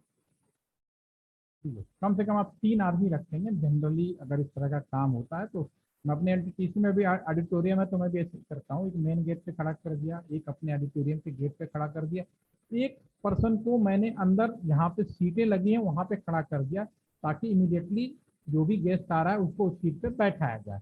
ठीक है, जो यहाँ पे एक रहेगा वो तो परमानेंट मेंबर होगा, इसको हम बोल देंगे नेटिव, इनका नाम रखेंगे नेटिव। जो सी वाला वो कहलाएगा नेटिव, क्योंकि मतलब वही फिक्स रहेगा, जो ये डिसाइड करेगा इस बंदे को कहाँ बैठाना है, राइट। ए और बी को बोलेंगे मैनेजमेंट, ये मैनेज करेगा उस पर्टिकुलर गेस्ट को कि पर्टिकुलर कैसे पहुंचाया जाए, राइट। ठीक है, सीएम साहब आए, यहाँ देखा, स्वागत किया, ये साहब आए, बी तक ले जाएंगे, बी ने इनको एक्सेप्ट किया और अंदर जाएंगे, और जो नेटिव है उनको इन्फॉर्म कर देगा कि ये सीएम साहब है, ये तो अपना ये वापस आ जाएगा, बी अंदर एंट्री कराएगा और वहाँ पे जो सी है उसको इन्फॉर्म कर देगा, मैसेज कर देगा, और सी इसको उनको पर्टिकुलर जिस सीट पे भी बैठना है उस गेस्ट को वहाँ पे बैठा देगा। तो ये इस तरह से पूरा एक प्रोसेस होता है। सेम चीज जो कॉन्सेप्ट यहाँ पे मैंने आपको बताया है, उसी तरह से हमारे नेटवर्क में आपने पूरा कॉलेज कैंपस है, ठीक है, कॉलेज कैंपस में कोई भी गेस्ट, कोई भी कंप्यूटर, कोई भी वाईफाई जिसके बारे में आपको नहीं मालूम कि वो कौन सा गेस्ट हो सकता है, अकाउंट का हो सकता है, सेल्स का हो सकता है, कौन से डिपार्टमेंट का हो सकता है, किसी भी डिपार्टमेंट का, तो सही डिपार्टमेंट को सही जगह जाए, उसको सही वाला उसी का वही आईपी मिले, उसको वही सीट मिले जिसके लिए रिजर्व किया गया, वो इस तरह की व्यवस्था हमें स्विच और राउटर में करनी पड़ेगी, वेरी सिंपल मैनर में। ठीक है, तो ये जो आपकी थिंक है वही थिंक हमें मशीन के अंदर लगाना है। ठीक है, तो इस चीज को हम दोबारा ले आएंगे, अभी इसको माइंड में रखिए। हम वापस आते हैं, सीधा प्रैक्टिकल आते हैं इस सिस्टम पे। सबसे पहले तो मैं बीलैन बनाऊं, क्योंकि इसमें बीलैन है नहीं, मैं ताकि रिवाइज हो जाए आपका। और मैं यहाँ पे एक और आईपी यहाँ पे डाल देता हूँ, एक मेन आईपी डाल देता हूँ जो राउटर के पोर्ट पे होगा। मेन नेटवर्क जो है, नेटवर्क आईडी कुछ भी डाल देते हैं, इससे हम डाल देते हैं 117.254.254.10/24 कर देते हैं, राइट। ठीक है, ये हमारा मेन नेटवर्क आईडी हो गया। तो सबसे पहले तो मैं राउटर को जिंदा कर देता हूँ। ठीक है, सेलाई यस या नो पूछेगा। अब आपको पूरा याद हो गया होगा, पिछली सारी वीडियो सेशन रिकॉर्ड हो गया है। आप अपने कॉलेज में अच्छे से बच्चों को प्रोजेक्ट भी बना सकते हैं, और इसके बाद जो नेक्स्ट लेवल है स्मार्ट वाला, उसको भी आप इम्प्लीमेंट करा सकते हैं, ताकि बहुत लर्निंग स्टेज आप लोगों का जो बच्चों का है वो बहुत स्टैंडर्ड हो जाए। और फिर आपकी जो थ्योरी पढ़ाते हैं उसको इतना अच्छे से मैच करिए कि दे आर वही, और फील्ड में जाकर उससे और लेवल ऊपर जाने की कोशिश करें। सबसे पहले नो करेंगे, इनेबल, ये तो आपको मालूम है कॉन्फ़िगरेशन मोड में जाना है, और हमारा जो पोर्ट है INTF से 0/1, इसको आईपी दे देंगे जो भी हमने तो खरीदा है, मेन आईपी 117.254.254 डॉट, क्या प्लान किया हमने 10। ठीक है, /24 है 255.255.255.0। ठीक है, जब भी करेंगे पावर सप्लाई ऑन कर देंगे, नो शट, जो भी काम करें डू राइट करें और एग्जिट कर दें, राइट। ये काम तो बहुत आसान है। अब होपफुली इस काम में आपको वैसे भी ईजी लगेगा, पहली बार में सबको कठिन लगता है। अब हम आ जाते हैं, हमारा जो राउटर है जो स्विच है, स्विच के अभी सभी 24 पोर्ट VLAN 1 के अंदर है। हमने जो प्लानिंग किया उसके हिसाब से काम कर लेते हैं। तो VLAN कैसे बनाया था आपको याद होगा, स्विच के अंदर जाएंगे, CLI मोड में जाएंगे, इसमें भी हम सेम इनेबल और कॉन्फ़िगरेशन मोड में पहुंचकर सबसे पहले VLAN बनाएंगे। VLAN देखते हैं, VLAN 10 रखना है 10 रख दीजिए, इसका जो नाम रखना है वो रख दीजिए, नेम अकाउंट अकाउंट कर दीजिए। ठीक है, और डू राइट करें और एग्जिट कर दें। ठीक है, इसके बाद हमारा VLAN 20 बनाएंगे, नेम हमारा सेल्स रखना चाहें सेल्स रख दें, जो नाम रखना है वो रख सकते हैं, डू राइट करें और एग्जिट हो जाए। आपने 2 VLAN बना दिया। ठीक है ना, और VLAN चेक कैसे करते हैं आपको मालूम ही है, डू शो VLAN कमांड, एक हमने आपको कमांड बताई थी कि बना या नहीं बना, आप चेक कर सकते हैं यहाँ पे। तो ये मैंने 2 अभी बना दिए हैं। अब इसमें जो प्लानिंग किया 2 नंबर से लेके 10 नंबर तक अकाउंट में आ जाए, और सेल्स वाला 11 से लेके 20 तक आ जाए। ठीक है, वो कैसे बनेगा, उसके लिए मैंने सिंपली इसमें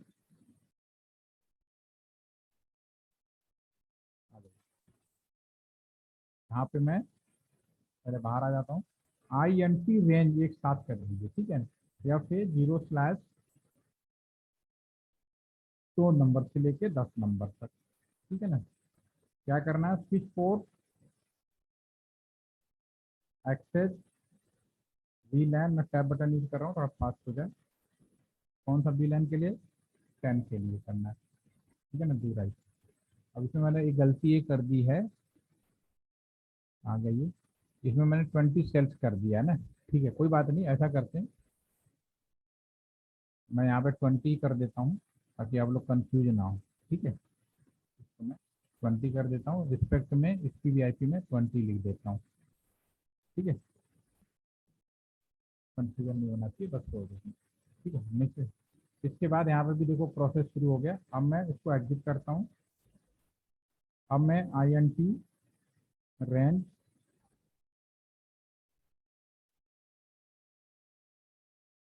FA 0/11 से लेके 20 है। ठीक है ना, इसको हम करेंगे switch port VLAN 20, do right करेंगे और एग्जिट कर देंगे। ठीक है, ओके, ये हमारा VLAN बन गया, दोनों में आपका जो भी हमने VLAN कर दिया। साथ में जो आपका जो पोर्ट नंबर आपका 1 है, ये वाला जो पोर्ट है, अब देखिए इसमें समझने की कोशिश करें, जो मैंने अभी एक्सप्लेन किया कॉलेज के ऑडिटोरियम के रिस्पेक्ट में, तो यहाँ पे एक पर्सन यहाँ पे होगा, एक पर्सन हमारा यहाँ पे होगा, और एक पर्सन यहाँ होगा। तो ये और बी है, एक तरह से देखा जाए तो ये दोनों पर्सन भी एक और सेपरेट बॉडी की तरह काम करेंगे, ये भी दोनों कोऑर्डिनेशन में करेंगे, ये भी सी के रिस्पेक्ट में। ठीक है, तो इसको अगर हम यहाँ पे लाएं, अपने इसमें समझने की कोशिश करें, ये सब हमारे चीफ गेस्ट हैं, ये समझ लीजिए कि हमारे क्या है, चीफ गेस्ट हैं। दिस इज चीफ गेस्ट, ये नेटवर्क में जुड़ेंगे, तो सबसे पहले इन सबको क्या जरूरत पड़ेगी, IP एड्रेस की। तो सबसे पहले जैसे नेटवर्क में जुड़ेंगे तो यहाँ पे एक बंदा खड़ा होगा मैनेजमेंट वाला, ये मिस्टर ए होंगे। ठीक है, ये यहाँ से लेके जाएंगे क्योंकि इनको पता चल गया ये अकाउंट वाला, यहाँ से लेके गए, राउटर के गेट पे भी एक बंदा खड़ा होगा जो मिस्टर बी होगा।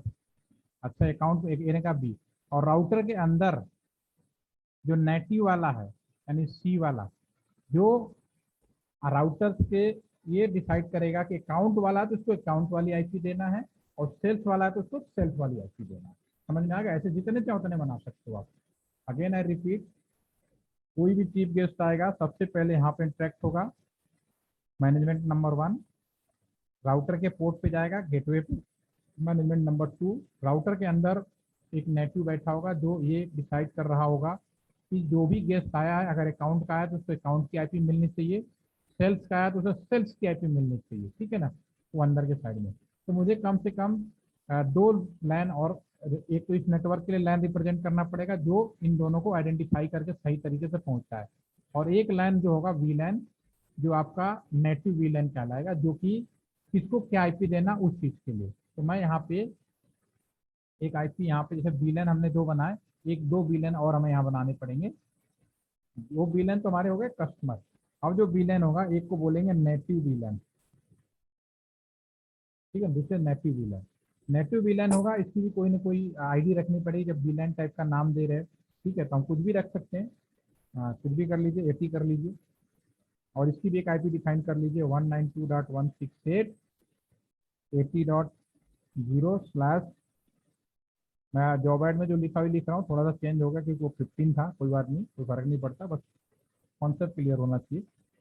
ठीक है, 24 कर दिया, ये नेटिव VLAN जिसकी आइडेंटिफिकेशन होगी। दूसरा एक मैनेजमेंट होगा, मैनेजमेंट VLAN, मैनेजमेंट VLAN जो होगा इसकी ID हम कर देते हैं 192.168.99.0/24। ठीक है, दोनों की लोकेशन क्या होगी मैं बता दूं, एक तो यहाँ बैठेगा, जो यहाँ बैठेगा उसको यहाँ पे एक इंटरफेस बनाना पड़ेगा ताकि वो फिक्स रहे और यहीं से चला जाए। तो मैं आता हूँ राउटर पे, स्विच पे, सबसे पहले स्विच पे जाऊँगा। स्विच के हम क्या करेंगे, स्विच मैनेजमेंट का जो भी IP रखना है उसके लिए हम लोग इस स्विच के पर्टिकुलर वो बनाना चाहेंगे। सबसे पहले मैं 01 को, ये जो पोर्ट है इसको पहले मैं VLAN से बाहर करता हूँ। तो VLAN से बाहर होगा INT या फिर 0/1।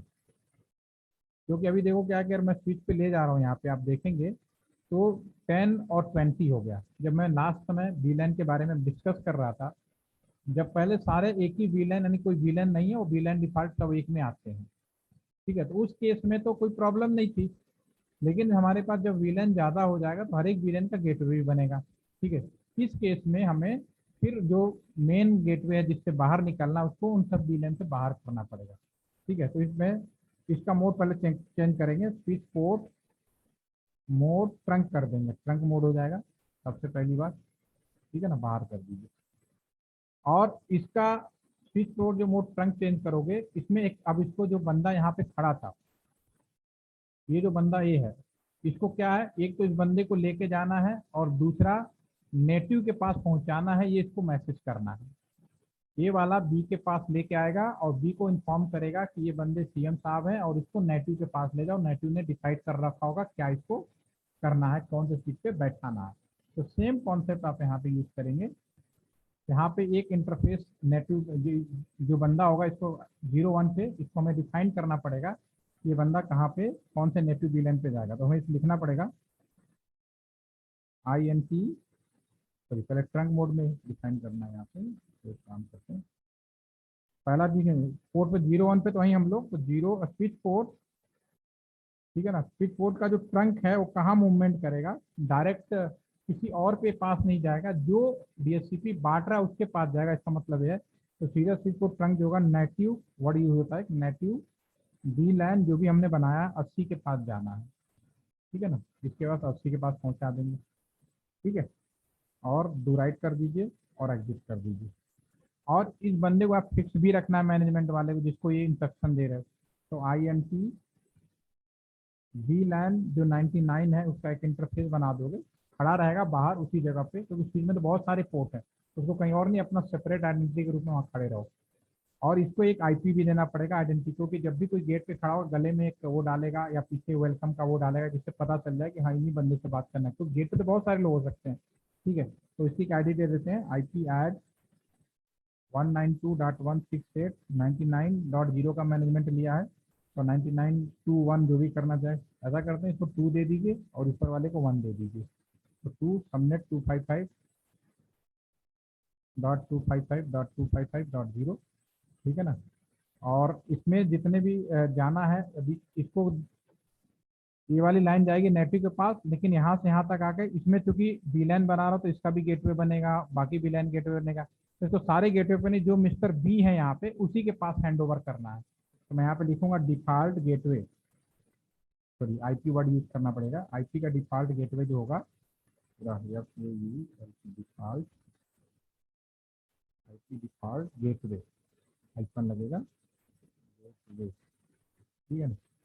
और ये आपका जाएगा, जो उस पोर्ट की ID हम बनाएंगे 192.168.99.1, ठीक है ना। डू राइट कर देते हैं, ठीक है,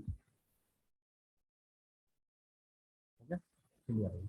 बहुत आसान काम कर दिया हमने, फिर से रिपीट कर देता हूँ। मैंने स्विच के अंदर गए, सबसे पहले मैंने यहाँ पे पहले 0/1 को मैंने VLAN से बाहर निकाला, फिर 0/1 पे मैंने VLAN 99 की सेटिंग कर दी, और बिल इस पर इंफॉर्मेशन दे दिया कि तुम्हें नेटिव तक जाना है, और इस पर जो बंदा खड़ा हुआ उसके VLAN हमने बना दिया 99 पे, और उसकी एक IP हमने दे दी 192.168.99। यहाँ पे आप उसमें भी पॉपअप में भी दे सकते हो, दूसरों VLAN में भी जाकर दे सकते हो। अब रह गया इस राउटर पे, इस राउटर पे जो हमारा आपका वो है, इस पे हमारे पास में कितने हो गए, 4, जितने VLAN बनाओगे उतने गेटवे कहलाएंगे, ठीक है। तो क्लिक करिए इनेबल कॉन्फी। अब मुझे इसका व्हील गेटवे वर्क डिफाइन करना है, तो मैं लिखूंगा INT या फिर 0/1 डॉट, ठीक है। आपको याद आ रहा होगा कैसे गेटवे बना रहे थे, इसी पोर्ट में, इसी स्विच के अंदर, राउटर के अंदर 0/1 तो मेन हो गया, इसके अलावा बाकी सबका जो है ना वो भी बनाना है। तो मैं 0 से क्लिक करते हुए डॉट लगा के जो भी VLAN ID डिफाइन की है, डॉट तो डॉट 10 के 10 कर देते हैं। और IP आप तभी दे पाओगे जब आप उसको, एक रूल रेगुलेशन होता है उसको एक्सेप्ट करोगे, तो उसको बोलते हैं इनकैप्सुलेशन .1Q ठीक है ना। और जो भी आपका 10 है 10 के 10 कर दीजिए। स्पेलिंग गलत हो गया, फिर से लिख देते हैं। टैब बटन यूज करा, इनकैप्सुलेशन डॉट 1 क्यूब 10। ओके, अब इस पे आईपी ऐड कर दिया, आईपी ऐड 10 डॉट, नहीं हमने दिया है 192.168, 10 के लिए 10.1। ठीक है ना, आईपी ऐड कर दिया और सबनेट के साथ 255.255.255.0। ठीक है, दो राइट कर दिया और एग्जिट कर दिया। ठीक है, इसी तरह से हमारा जो दूसरा है आपके पास में INTFA0/1.20 किया ना, 20 है 20 कर देते हैं। सेम आपका इनकैप्सुलेशन डॉट क्यू 20 कर दिया। और इसको जो आईपी देंगे आप 10 की जगह पे यहाँ पे आपने 20 डिफाइन करके 20 कर लीजिए। राइट, दो राइट करिए और एग्जिट कर दिए। ये तो हो गए हमारे जो गेट वीलैन बनाया उनके गेटवे हो गए। अब यहाँ पे मिस्टर बी को भी डिफाइन करना है। अब मिस्टर बी को यहाँ पे डिफाइन करना है और नेटिव के बारे में भी डिफाइन करना है, उसके वीलैन को तो भी हम डिफाइन कर देते हैं। तो आपका जो नेटिव वाला है, पहले मैनेजमेंट के लिए कर देता हूँ। उसके लिए लिखना पड़ेगा INTFA0/1 डॉट, और इसके लिए जो वीलैन हमने डिफाइन किया है मैनेजमेंट के लिए 99। ठीक है, अब इसका जो आईपी ऐड हमने प्लान किया है, आईपी ऐड पहले कसम इसमें भी खिलानी पड़ेगी, इनकैप्सुलेशन डॉट 1Q99। इसमें जो आईपी ऐड करेंगे आईपी ऐड 192.168 आपका 99.1, टू तो नीचे दे दिया ना, तो 1 होगा 255.255.255.0। ठीक है, दो राइट कर दिया और एग्जिट कर दिया। ठीक है, अब लास्ट बन गया नेटिव वाला। तो नेटिव वाले के लिए मुझे भी सेम तरीके से INT या फिर 0/1.80। ठीक है, अब इसमें मुझे इसमें भी हम इनकैप्सुलेशन करेंगे। इनकैप्सुलेशन इसमें बस इस चीज़ का ध्यान रखना है, जब आप यहाँ 80 लिखोगे इसके साथ हमें ये डिफाइन करना पड़ता है कि ये नेटिव है, इसके इसका और कोई पर्पज नहीं। जो भी राउटर में इंस्ट्रक्शन दिया गया वीलैन से रिस्ट्रिक्टेड उसको फॉलो करना। ठीक है, अब इसमें जो आईपी ऐड है, आईपी ऐड 192.168, इसका क्या किया हमने 80 डॉट दिया, तो 80.1 सबनेट 255.255.255.0। ठीक है ना, तो राइट कर देंगे और एग्जिट कर देंगे। तो ये मेरा काम प्रॉपर कंप्लीट हो गया, जो हमने प्लानिंग किया उस पर कॉर्डर डली। मैं राउटर के पास ले जा रहा हूँ। राउटर के पास आप देखेंगे 0.1 तक मेन आईपी हो गया, जो बाहर की दुनिया से रहेगी, पब्लिक आईपी हो गया।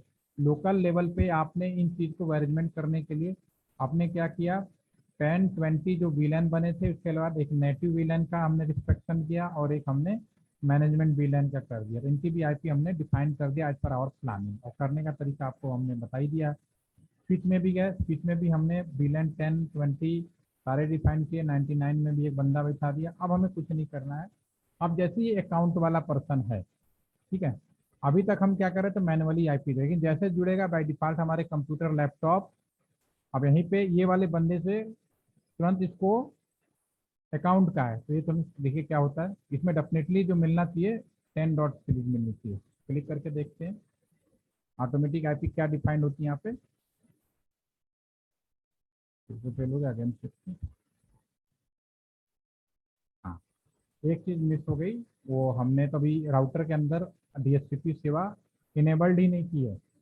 अभी तो हमने सिर्फ प्लानिंग कर दिया, डीएचसीपी सेवा इनेबल्ड करेंगे उसके बाद चलेगा। ठीक है ना, इसी वजह से ये फेल हुआ है। ठीक है, कि सारा काम तो गया गया, नेटिव कह रहा है मेरे पास है ही नहीं भाई, वीआईपी कुर्सी नहीं, मैं बैठाऊंगा कहाँ पे। तो पहले वीआईपी कुर्सी तो बना लें। इसको क्लिक करते हैं।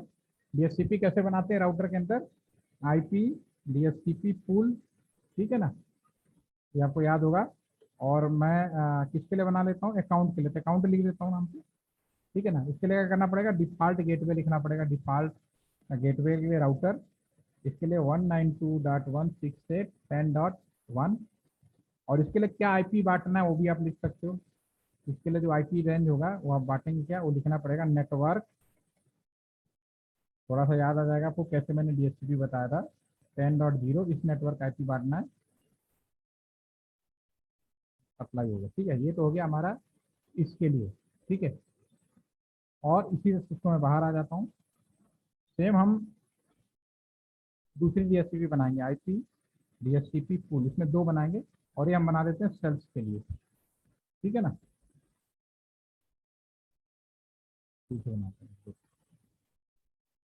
IP DHCP पूल सेल्स के लिए बना देते हैं। ठीक है, इसमें हम लिखेंगे सेम डिफॉल्ट राउटर कर देते हैं और इसका गेटवे 192.168.20.1 और इसका जो IP है, IP की जगह नेटवर्क लिखा जाएगा, नेटवर्क 192.168.20.0 255.255.255.0।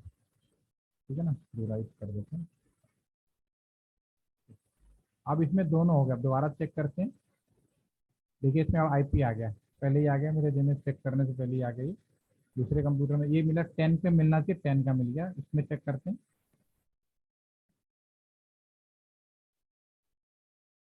इसमें 3 का मिल गया। ये हमारे अकाउंट वाले का था। अब सेल्स वाले के लिए चेक कर लेते हैं, इसमें 20 का मिलना चाहिए, इसमें 20 का मिल गया, बिल्कुल ओके हो गया। इसी 3 में भी चेक कर सकते हैं।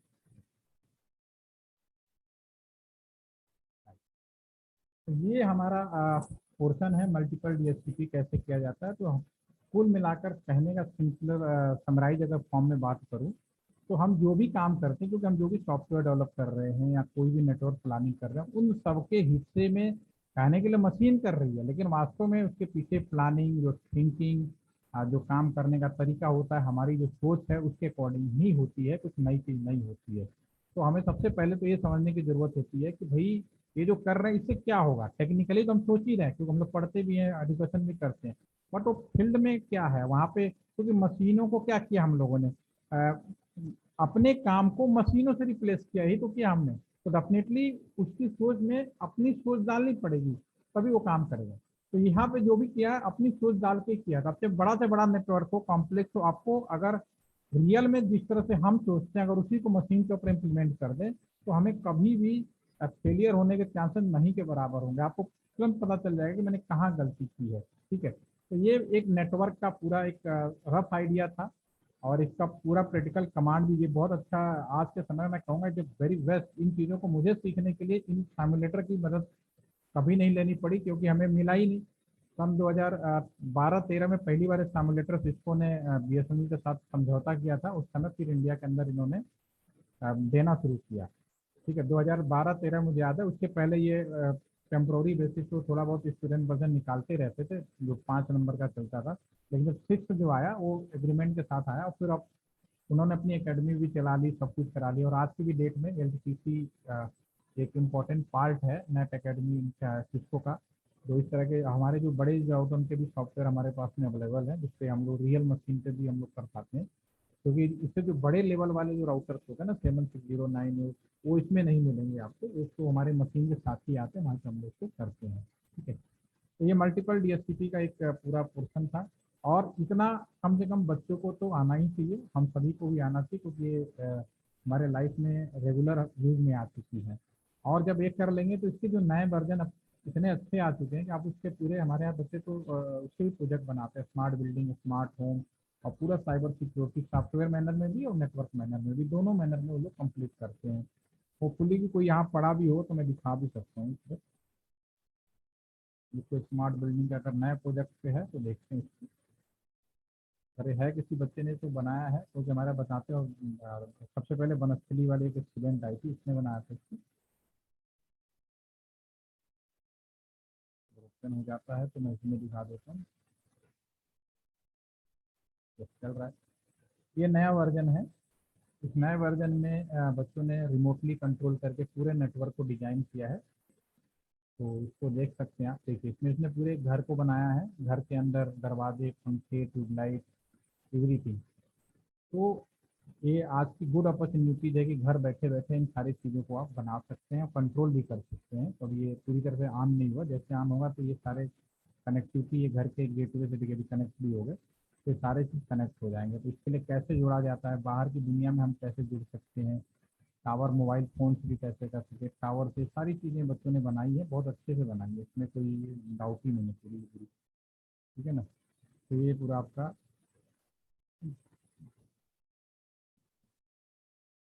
ठीक है, ये आ गया।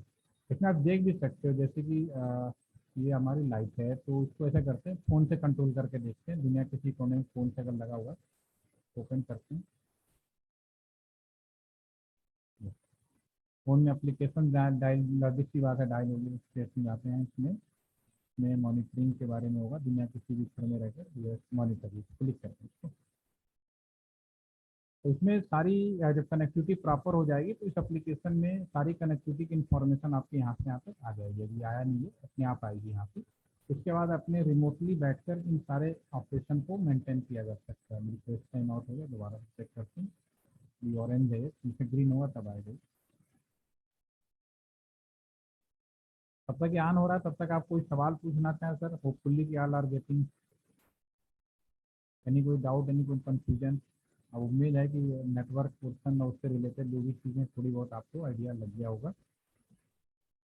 और इसका जॉब एड भी मैंने ग्रुप में शेयर कर दिया है। और नेक्स्ट 2 सेशन मोबाइल के ऊपर और ब्रॉडबैंड का जो मैंने आप बेसिक एक आइडिया दिया, इसका थोड़ा सा डीप में उसमें जाके बताएंगे लोग।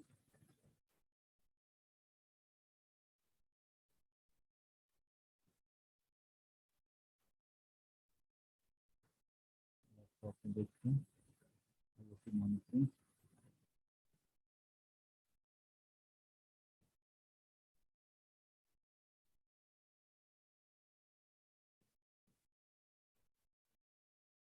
Yes sir, any question sir? तब तक ये ऑन हो जाए, थोड़ा टाइम लेता है क्योंकि सारे भी ऑरेंज, जब तक ये ग्रीन नहीं होगा तब तक ये चलेगा नहीं। जितेंद्र सर, पूरी बात सुनी आपने? काफ़ी फास्ट चलाऊँ ऐसे तो नहीं? Yes sir, yes. ठीक है सर, कराइएगा इसको थोड़ा सा। और यानी और कुछ चीज़ पर आपकी रिक्वेस्ट हो तो उसको भी मैनेज कर सकते हैं कराने के लिए। ये तो हमारी तरफ से बनाया हुआ है। और जो आपको पुराने जो लोग, जिनके तो सर्टिफिकेट कल बन गया था, मैं शेयर नहीं कर पाया, शेयर कर दूँगा।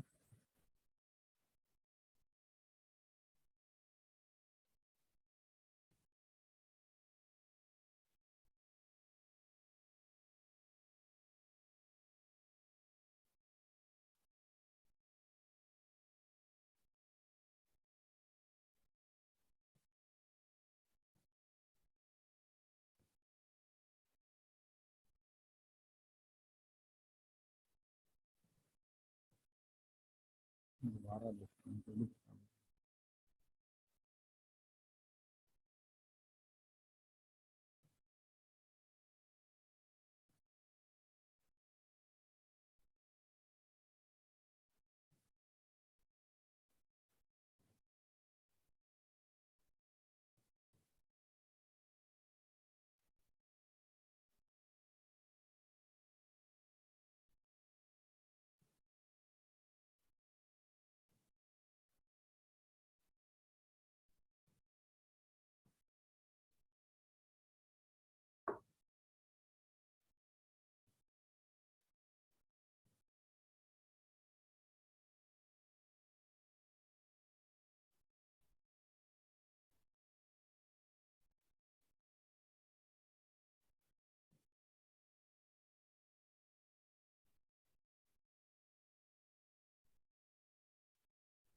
ठीक है, नेक्स्ट सेशन में मैं आपको इसको दिखा दूंगा। अभी थोड़ा सा कम, इतना टाइम क्यों लग रहा है, कुछ हो सकता है।